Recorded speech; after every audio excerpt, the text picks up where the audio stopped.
What's going on, world?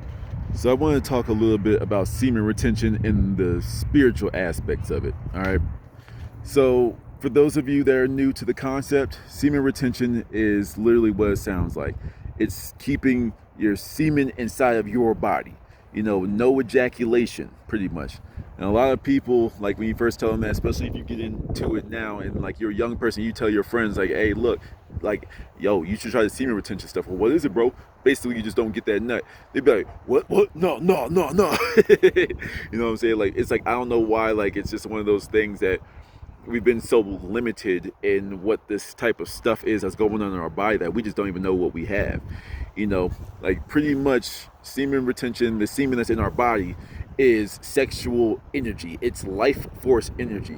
You give it to a woman during intercourse, then you will have a baby. It's literally life force energy that you give to a woman that she cultivates and turns into a life, a whole nother life. That's how powerful it is. So what happens when you stop sending it out for no reason and you keep it in until it's the right time for you? You see what I'm saying? So that's what I'm trying to put out there. So like I wanted to talk about it in a spiritual sense. So we got like the tree of life, right? A lot of spiritual people, they talk about the tree of life and they say like, oh, it's this and that. I'm actually very like my knowledge about the tree of life is very limited, to be quite honest with you. But I do understand that there are different interpretations of it. And the one I'm going to talk about is how the tree of life is literally us. We are the tree of life, as above, so below. So in the higher dimensions, there's probably some grand big tree that everything comes from, kind of like in the Avatar movie, like with the blue people. Like it's just like big main tree. Okay, maybe there's a universal tree out there, maybe, but in this third dimension, in this real world, the stuff that we can touch and we can see, the tree of life is literally us. And I don't mean that to be metaphorical. I mean it's literally us. Like our brain is the top of the tree, our spine is like the base of the tree, the body of the tree, and then there's the roots. That's like the main parts of the tree, right? Like, bring this around. So like we got the tree over here. Let me see if I can find my finger. There we go. So like the top of the tree, that like it almost looks like our nerve endings, like in our nervous system.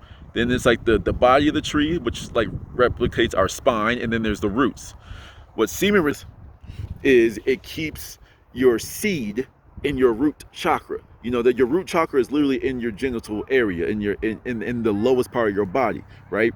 So isn't it kind of coincidental that we call semen and sperm like our seed? Well, what do you do with seeds? You plant them and you leave them there to grow. So in our tree of life, what we're doing is we're just spitting the seeds out. That's all we're doing.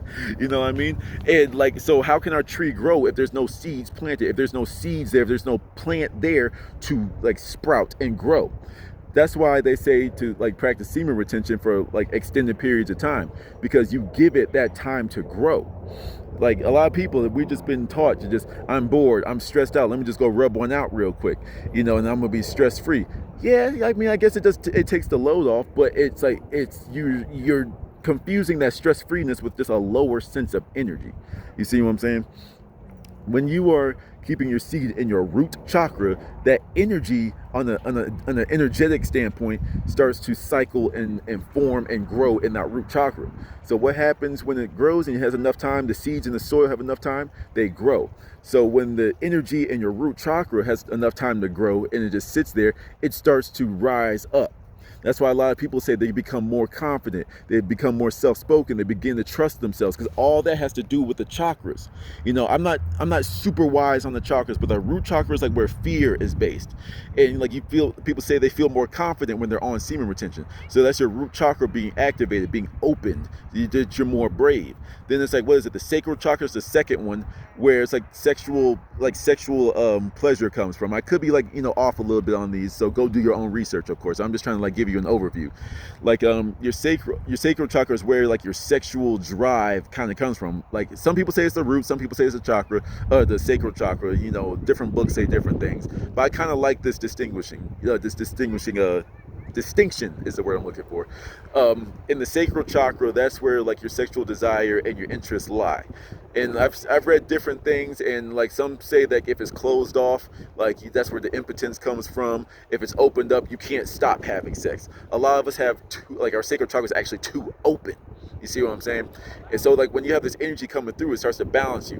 When you get to your solar plexus chakra, that's kind of where people, it's like oddly enough, that's where people get that gut feeling. You know, that's where like a lot of your intuition is housed. Where like once the energy rises up to there, this is where also people call Kundalini, if you've heard of that term. Like you start to like work on trusting that intuition and saying I should or shouldn't do this. And there's, of course, there's a lot more to each of these. I'm just giving like an overview. Then the heart chakra is where you start to experience that unconditional love, or just love for everybody. And you start to like, it's the gap between like your lower self, which is the lower three chakras, and your higher self, which is the upper three chakras. And the heart chakra is kind of like the middle ground. That's where the love is found, and the love for everything, the love for the universe, and this and that. And once again, a lot of the times this is closed off because people go through their traumas and it closes up. That's why people tend to hate the world and all this type of stuff. And why is this and that? Because you haven't found that self-love. Your chakra centers have been closed off. But now that you have this energy that's being cultivated in your roots, kind of just like the tree, your roots, it's starting to rise up, kind of like how a tree grows. It rises and rises and rises until you become the man, and the man or even woman that you're supposed to be, you know. So then you get to the throat. A lot of people say in semen retention that they become a lot more outspoken, you know. Like, it doesn't mean you become a super alpha and you're yelling, ah! But a lot of people were closed off because, once again, this energy wasn't making it to the throat. You know, the throat chakra was now closed, so you just don't talk, you know.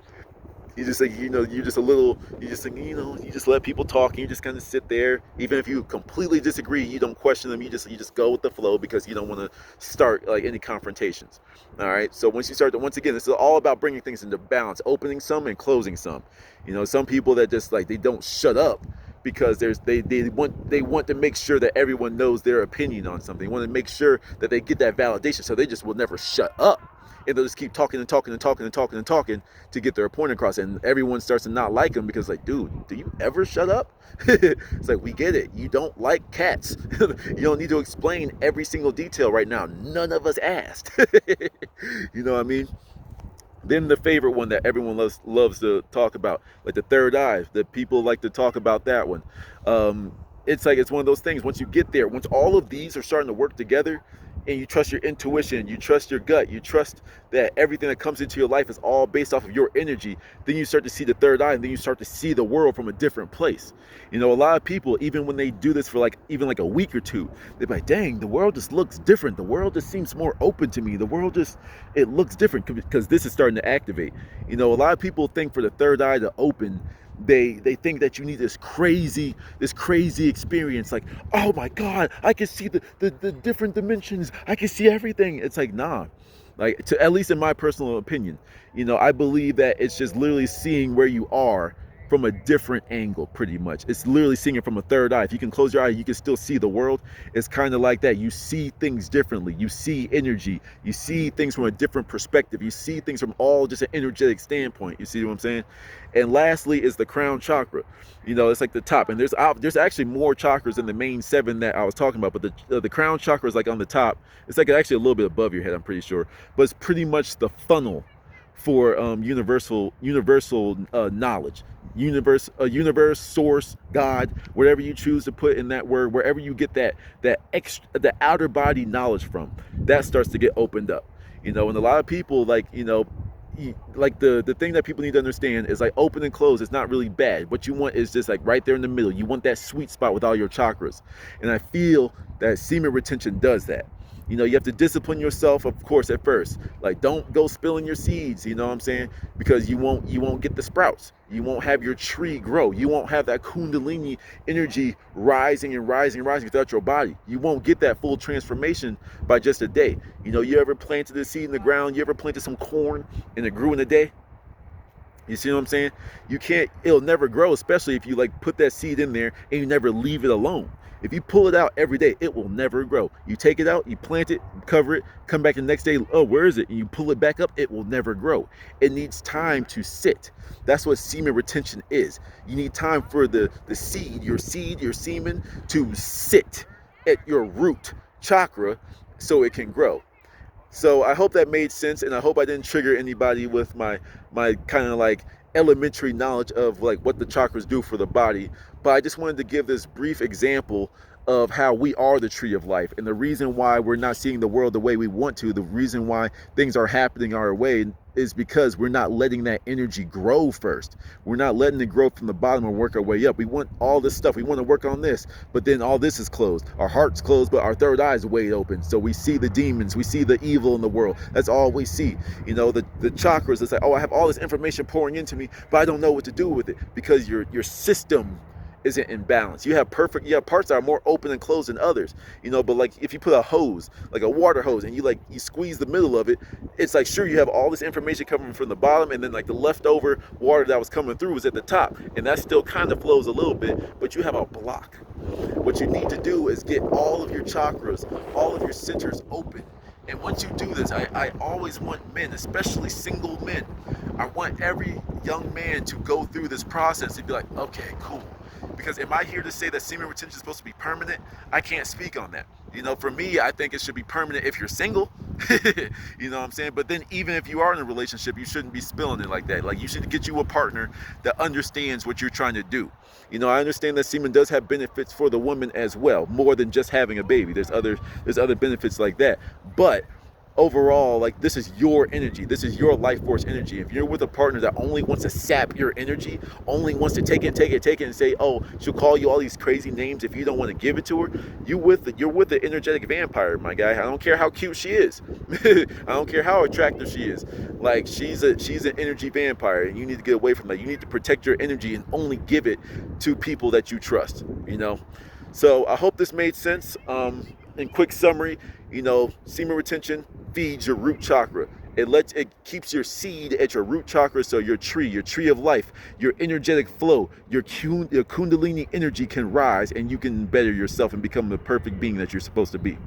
I hope that made sense. If you want more information, please let me know. If actually, so I can learn something, people that really know the chakras, if you know a lot about it and I said something a little bit off, please feel free to correct me, because I'm here to try to learn so I can educate everyone correctly. So with that being said, I hope you guys have a good day. Till the next one.